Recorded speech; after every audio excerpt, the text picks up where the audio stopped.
candidato a sindaco di Trieste per il centrodestra c'è, lo ha assicurato il primo cittadino di piazza ieri sera a Ring, ma l'ingresso in corsa di Fedriga potrebbe scombinare le carte. In corso l'assemblea costituente di Futuro Nazionale di Vannacci, l'europarlamentare Cisint critica sull'ex generale, il nemico è a sinistra, gli chiederò con chi sta giocando. 2 truffe nelle stesse ore ieri pomeriggio a Trieste, vittime 3 donne, rubati centinaia di euro in contanti e migliaia in gioielli d'oro, è caccia alla banda dei finti carabinieri. Dalla stazione di Servola per lo sblocco delle merci che arrivano in porto alla velocizzazione della linea ferroviaria Trieste-Venezia sono le sfide del futuro per la città. Con la regata Muggia Portorose-Muggia è partita stamattina la settimana dei 3 golfi, sabato e domenica prossimi in programma gli altri 2 appuntamenti. Mare Nord-Est, il settore giovanile della Pallanuoto Trieste, assieme per la pulizia dei fondali in sacchetta, ha recuperato rifiuti di ogni tipo, fra bottiglie, plastiche e anche degli pneumatici. Tanti auguri a nonna Bruna Carli che compie 100 anni, la festa a Trieste a Casa Capondi Officina, tutta la famiglia riunita, 5 generazioni e l'intera comunità per festeggiare la centenaria.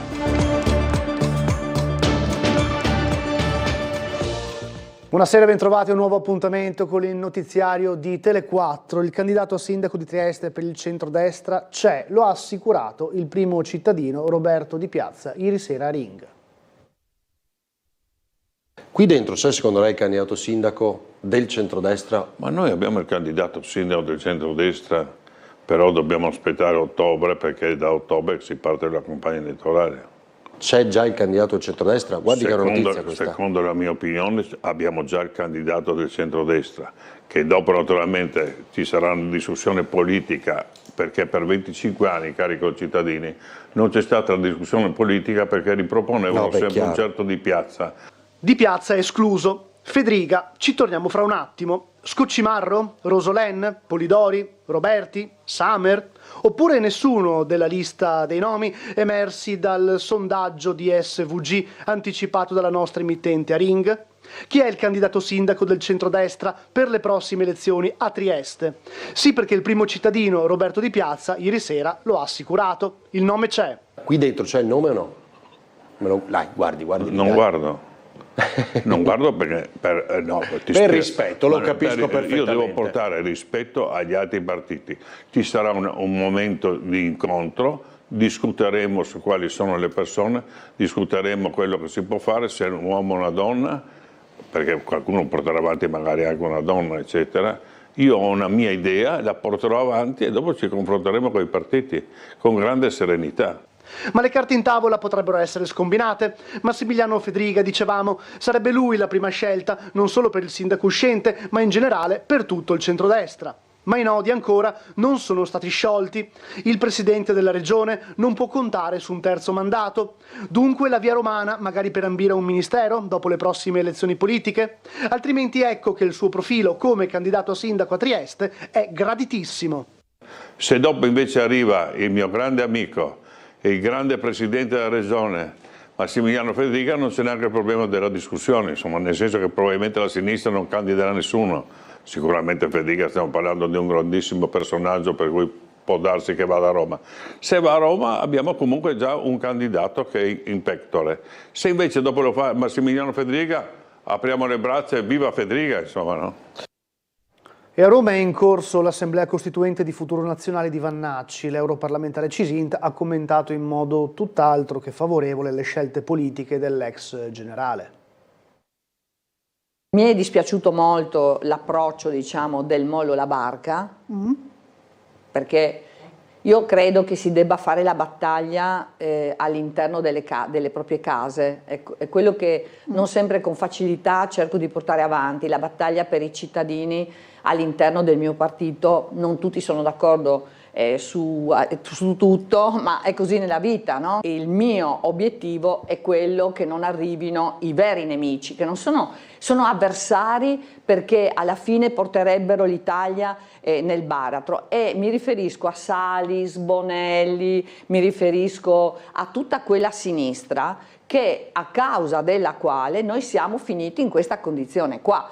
Come sempre non le manda a dire l'europarlamentare della Lega Cisint, in questo caso nei confronti del collega a Strasburgo ma transfugo dal Carroccio e oggi leader di Futuro Nazionale Roberto Vannacci, che proprio oggi ha parlato all'Assemblea Costituente del suo partito a Roma, anzi a chi suggeriva un suo possibile approdo per comunanza di temi e battaglie alla nuova formazione dell'ex generale, Cisint replica decisa e rilancia. Gli avversari stanno dall'altra parte, chi oggi gioca anche con la sinistra mi viene il dubbio che non sia interessato a fare le cose per i cittadini. Questa è ciò che dirò la prossima settimana al nostro comune amico Vannacci, che incontrerò a Strasburgo. Gli dirò: ma scusa Roberto, ma tu giochi con chi? Perché se al governo dici che non va bene questo e quest'altro, purtroppo non sei funzionale al centrodestra. Questa è una cosa che va detta, mi dispiace per chi mi ascolta e non è d'accordo, ma va detta, io glielo dirò, lui avrà le sue motivazioni, però io penso che per vincere noi dobbiamo giocare la stessa partita. Dalla stazione di Servola ai lavori sulla linea ferroviaria Venezia-Trieste sono due dei temi affrontati al convegno Supporto e Ferrovia promosso da Fratelli d'Italia ieri sera. Noi collaboriamo ogni giorno con RFI e quindi anche con la capogruppo, cioè Ferrovie dello Stato. Oggi è un giorno molto importante perché è qui il Presidente Tommaso Tanzilli che ha espresso attenzione per il nostro territorio. Sinergia e crescita sono le parole chiave che risuonavano al convegno Supporto e Ferrovia organizzato da Fratelli d'Italia, prima uscita pubblica del segretario generale dell'autorità portuale Natale Dittel e con la presenza del presidente del gruppo Ferrovie dello Stato Tommaso Tanzilli. Come già anticipato dalla nostra emittente, entro fine mese via alla gara per la nuova stazione di Servola, si confida di chiudere entro la fine del 2029 e via ai collaudi per l'elettrificazione delle banchine. Tutto alla fine di questo mese. I 199 milioni di euro, composti dai 180 di fondi PNRR e dei 19 dopo la firma del decreto del Ministero dell'Economia, consentiranno di completare la fondamentale infrastruttura ferroviaria che servirà piattaforma logistica, banchine ex ferriera e futuro molo ottavo. Significa ottenere molta più capacità ferroviaria e sbloccare il traffico TIR senza pesare sulla viabilità cittadina, dalle merci che verranno movimentate su rotaia al collegamento con il nuovo svincolo autostradale per far viaggiare quelle su gomma. Anche perché non solo il territorio merita in quanto è una porta d'accesso al centro e al nord Europa, ma in quanto in prospettiva futura ci auguriamo che la guerra in Ucraina finisca il prima possibile, insomma potrebbe essere veramente una fonte di grande sviluppo per questo territorio, il passaggio ad est, diciamo. Ma durante il convegno si è parlato anche dei lavori per la velocizzazione della linea ferroviaria Trieste-Venezia, che però proseguono a rilento. Possibile dare un'accelerata per far uscire Trieste dall'isolamento? Allora sicuramente sì, è chiaro che sono tenuto a rispondere sì, ovviamente, no? Però è la verità, nel senso che comunque ci stiamo impegnando molto, il PNRR ci ha costretti a concentrarci su alcune partite che avevano delle scadenze molto importanti, dopodiché il PNRR è finito, il 30 giugno è esaurito e quindi abbiamo la possibilità di concentrare attenzione e risorse a tutto quello che resta.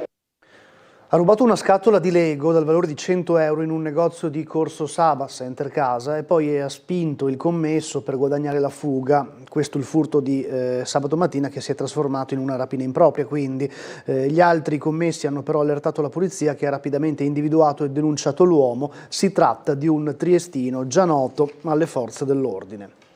2 truffe nelle stesse ore ieri pomeriggio a Trieste, vittime 3 donne, rubati centinaia di euro in contanti e migliaia in gioielli d'oro e caccia alla banda dei finti carabinieri. 2 truffe a Trieste nella stessa giornata, anzi nelle stesse ore e con le medesime modalità. Vittime 3 donne. Gli episodi sono avvenuti ieri pomeriggio. In un caso i malviventi hanno colpito in un'abitazione di via Rossetti. Secondo la segnalazione fatta da un uomo che risiede a Lignano, delle persone qualificatesi come carabinieri si sono presentate a casa della sorella e della nipote. La vostra auto è stata utilizzata per una rapina e servono dei soldi come indennizzo, avrebbero riferito i truffatori. Le 2 donne hanno aperto la cassaforte e consegnato centinaia di euro in contanti. I truffatori, raccolto il malloppo, se ne sono andati. Sul caso indagano i carabinieri, quelli veri. Nello stesso pomeriggio l'altra truffa messa a segno in un'abitazione di via Mascagni. Anche in quel caso dei finti carabinieri si sono presentati alla porta di casa di un'anziana e con la scusa le hanno portato via dei gioielli. Indagini in mano alla Polizia di Stato. Un pedone è stato investito da un autobus nel primo pomeriggio di ieri in piazza dell'Ospitale. In ospedale un magistrato del Tribunale di Trieste. Fortunatamente le ferite non sono gravi. Sul posto, oltre al 118, i carabinieri per i rilievi dell'incidente. La polizia locale di Trieste ha celebrato i 164 anni della propria fondazione con una cerimonia tenutasi in Piazza Verdi. L'assessore regionale alla sicurezza Pierpaolo Roberti ha assicurato l'impegno per arrivare a una riforma del settore, esigenza al centro di uno sciopero nella giornata di ieri. Vediamo. È un corpo che veramente attualmente fa da punto di riferimento della sicurezza urbana, della sicurezza della tutela del consumatore, fa il punto di riferimento dei cittadini, è un presidio di legalità, quindi guardiamo al futuro anche attraverso gli occhi di questa nuova generazione che oggi giura e che sarà protagonista del futuro della polizia locale e del futuro della città. Il giuramento di 21 nuovi agenti è stato il momento forse più emozionante della festa per la fondazione del Corpo della Polizia Locale 164 anni fa. Celebrata stamani in Piazza Verdi, la ricorrenza è stata caratterizzata da una sobria solennità e da una buona partecipazione di pubblico. Il Comune in questi giorni aveva diffuso i dati relativi all'ultimo anno di attività della Polizia Locale.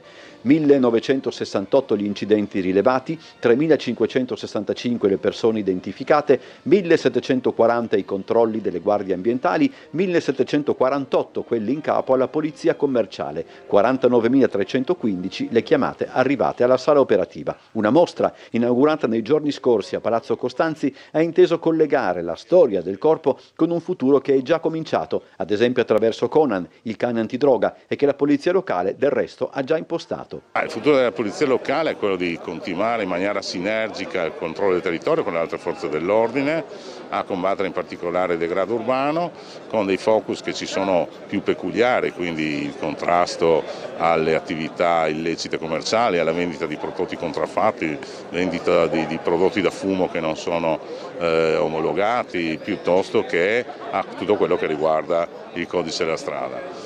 Da parte sua, presente alla cerimonia, l'assessore regionale alla sicurezza Pierpaolo Roberti ha inteso venire incontro alle istanze della polizia locale, culminate ieri con uno sciopero nazionale per sollecitare una riforma del settore. Se un corpo come quello di Trieste, che è al servizio dei cittadini da oltre 160 anni, manifesta un'adesione al 100% dei propri addetti in quella giornata, evidentemente c'è ancora qualcosa che non va, e penso sia compito della politica raccogliere quelle istanze e dare una risposta concreta a chi ogni giorno è un elemento, un pilastro fondamentale per la sicurezza nelle nostre comunità. Andiamo a vedere le prossime immagini che si riferiscono agli ultimi lavori portati avanti dall'assessore alla pianificazione del territorio Michele Babuder, quindi la zona di Gretta, dove manca solo la segnaletica orizzontale, ma la fresatura e l'asfaltatura sono state concluse. È fatta anche la fresatura in via Svevo, lunedì altri piccoli ritocchi, da martedì l'asfaltatura.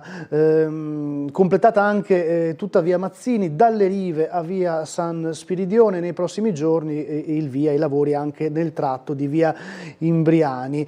Tra l'altro uno dei consigli è che dove c'è l'asfalto fresato è meglio rispettare il limite di velocità di 30 km/h per non incorrere in scivolate, in incidenti. Prossime settimane ulteriori interventi fra via San Marco fino all'uscita della grande viabilità dove c'è il molo settimo, quindi procedono velocemente i lavori di notte in queste zone della città per il restyling del manto stradale, opere realizzate con fondi di dicembre 2025 e quindi i lavori sono partiti il primo possibile. Queste appunto le immagini delle operazioni notturne. La riforma del settore confermerà il nuovo ruolo degli agenti immobiliari, se ne è discusso in un convegno della FIAIP, vediamo. Si profila un nuovo ruolo per l'agente immobiliare e di tali prospettive si è discusso ieri nel corso di un incontro organizzato dal Collegio Provinciale della Federazione Italiana Agenti Immobiliari Professionali, FIAIP. Il presidente Filippo Avanzini ha posto l'accento sul significato stesso del lavoro dell'agente immobiliare, che diventa garante di fiducia all'interno di un ingranaggio vitale per la città. Più sul concreto, una serie di interventi ha delineato la possibile evoluzione professionale. In un mercato dominato dall'intelligenza artificiale, l'agente immobiliare resta insostituibile per la sua capacità di instaurare relazioni umane, che fra l'altro si traduce anche in un presidio di legalità e tutela, soprattutto per le parti più deboli. Nel campo della volontaria giurisdizione e nell'ausilio degli amministratori di sostegno, il professionista deve gestire le fragilità sociali nel rispetto della dignità della persona. La competenza dell'agente immobiliare per quanto concerne le vendite giudiziarie garantisce il creditore e tutela l'esecutato, laddove una collaborazione con gli studi notarili diventa automaticamente assicurazione di sicurezza giuridica e serenità. La riforma in corso, infine, eleverà ulteriormente la qualità dei servizi per contrastare l'abusivismo e consolidare il ruolo strategico dell'agente immobiliare. Come curare l'ipoacusia, la perdita graduale dell'udito? A Trieste il convegno fra esperti. È un convegno che cerca di affiancare audioprotesisti a audiologi a otochirurghi, quindi un convegno per cercare di offrire ai pazienti il massimo della tecnologia possibile per risolvere o aiutare problemi di udito. Curare l'ipoacusia e prevenire la salute dell'udito. Medici ed esperti del Servizio Sanitario Nazionale a convegno a Trieste il 12 e il 13 giugno all'Hotel Savoia. Focus incentrato sulle nuove strategie di lotta al deficit uditivo. L'ipoacusia è la perdita graduale dell'udito, da non confondere con la sordità, che è un deficit totale. In Italia si parla di 5 milioni circa di soggetti ipoacusici su una popolazione di circa 60 milioni, quindi è sicuramente una situazione estremamente diffusa. È importante eseguire una diagnosi precoce, perché non sempre nelle fasi iniziali ci si accorge di diventare ipoacusici. Vengono interessate inizialmente le frequenze acute, che sono le frequenze al di fuori dello spettro vocale, quindi il soggetto sente normalmente le voci, ma inizierà a avere un deficit di alcune frequenze che possono essere identificate solo attraverso dei test audiologici. Come sempre, per evitare maggiori problematiche, la parola chiave rimane prevenzione. Ignorare il problema aumenta il rischio dell'insorgenza di altre patologie. Assolutamente, più precocemente noi protesizziamo e più riduciamo il rischio di problemi di isolamento sociale, demenza, in alcuni casi anche deterioramento mentale e in alcuni casi anche la demenza. Quindi è un approccio globale a un problema, l'ipoacusia, che può avere delle conseguenze assolutamente sgradevoli e sgradite per il paziente. Ma nei casi più gravi, quali sono gli strumenti che oggi abbiamo a disposizione per intervenire sul paziente? Adesso siamo nell'era dell'orecchio bionico, che è un vero e proprio computer che viene impiantato per gran parte all'interno del cranio, lasciando alla componente esterna solo il microfono e la batteria. Questo è il massimo della tecnologia, che deve essere applicata tramite un intervento di otomicrochirurgia, ma per fortuna è destinato solo a gravissime ipoacusie, cioè quando la protesi tradizionale non ce la fa dobbiamo ricorrere all'orecchio bionico, quindi all'impianto tramite un intervento di otomicrochirurgia. Ci fermiamo per la pubblicità, ma torniamo fra poco.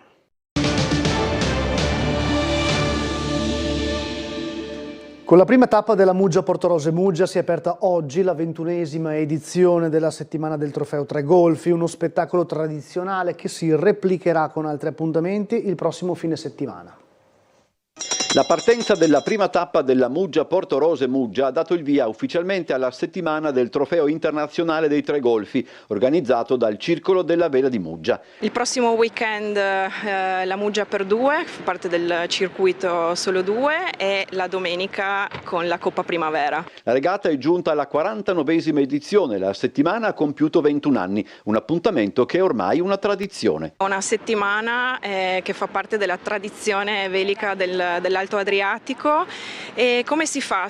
Con la passione, la resilienza, con l'innovazione, con qualche idea. Rispetto agli anni precedenti, quest'anno scatta prima la regata. Sono 65 le imbarcazioni iscritte, 39 delle quali concluderanno la prima prova a Portorose. Tutti gli equipaggi, anche quelli iscritti alla Formula Hybrid, svolgeranno la seconda prova con arrivo domenica 15 davanti al circolo. C'è tantissimo staff dietro, tanto lavoro, si parte a lavorare all'inizio dell'anno con le domande di autorizzazione, bisogna chiedere alla capitaneria, per i campi di regata, bisogna contattare tutti i soci, collaboratori che poi organizzeranno gli eventi a terra, in mare, quindi è veramente molto impegnativo. Dobbiamo ringraziare tutti quelli che collaborano con noi e io credo che ci aggireremo attorno a un'ottantina di persone. Al di là delle classifiche, la Muggia Portorose Muggia e l'intera settimana sono momenti di sport e di impegno che mettono assieme sportivi di tutte le età.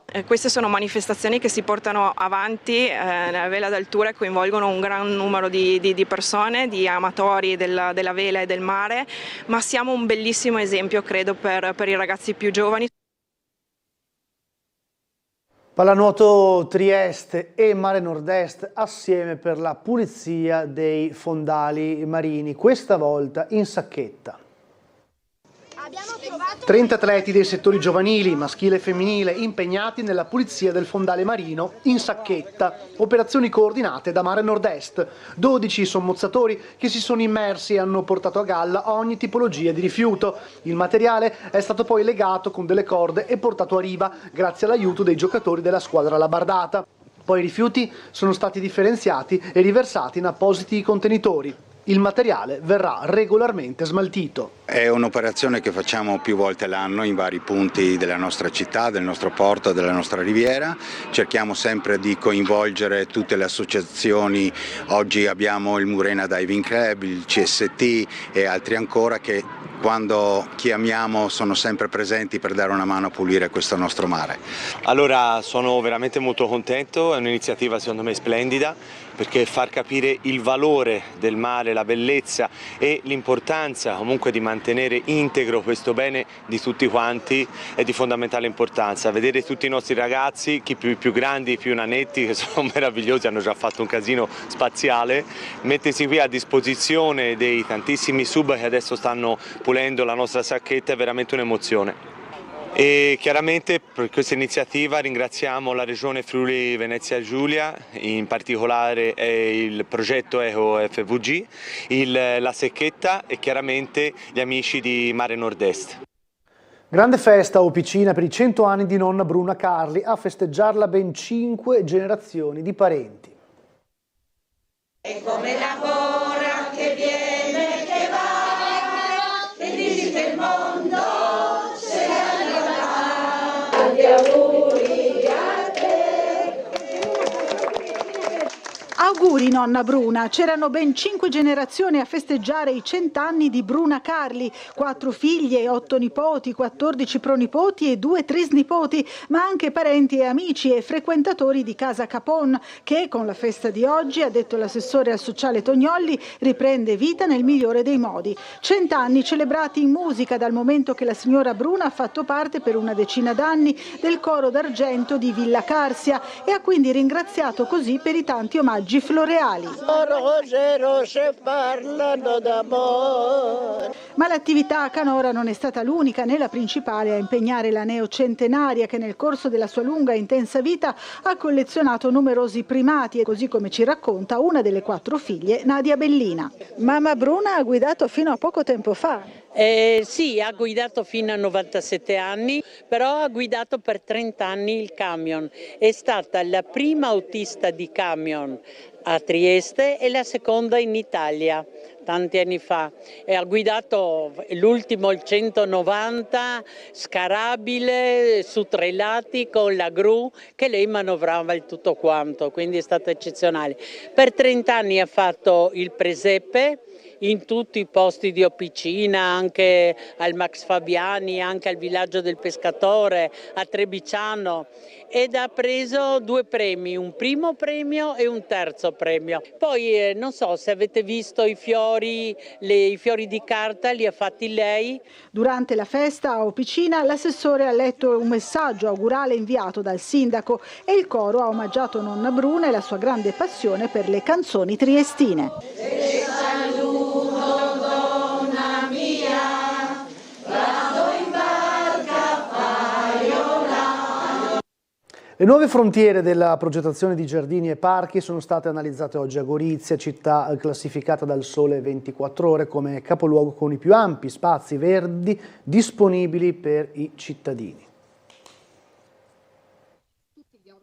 Secondo il Sole 24 Ore, Gorizia è il comune capoluogo in Italia con il maggior spazio verde fruibile per cittadino. Dopo Milano e Roma è stato proprio il capoluogo isontino a ospitare Passeggiata per l'Italia di Asso Impredia, la realtà che raggruppa imprese, professionisti ed enti no profit attivi per sviluppo e tutela dell'ambiente. Ingegneria del verde, eccellenza italiana è il titolo dell'evento andato in scena alla Sala Dora Bassi, con l'intento di costruire una visione condivisa del paesaggio come bene comune e infrastruttura essenziale. È una straordinaria opportunità questa per riflettere sul ruolo straordinario che ha il verde, l'ambiente, da ogni punto di vista, certamente anche dal punto di vista turistico ci mancherebbe altro, ma per elevare la qualità della vita, la qualità anche del lavoro, fare in modo perciò che il verde non sia un qualcosa di accessorio, ma sia davvero un elemento portante della crescita di una comunità. Pensiamo ad esempio anche al nuovo piano regolatore del comune di Gorizia che tiene conto come del verde, come cerchiamo di abbassare la cementificazione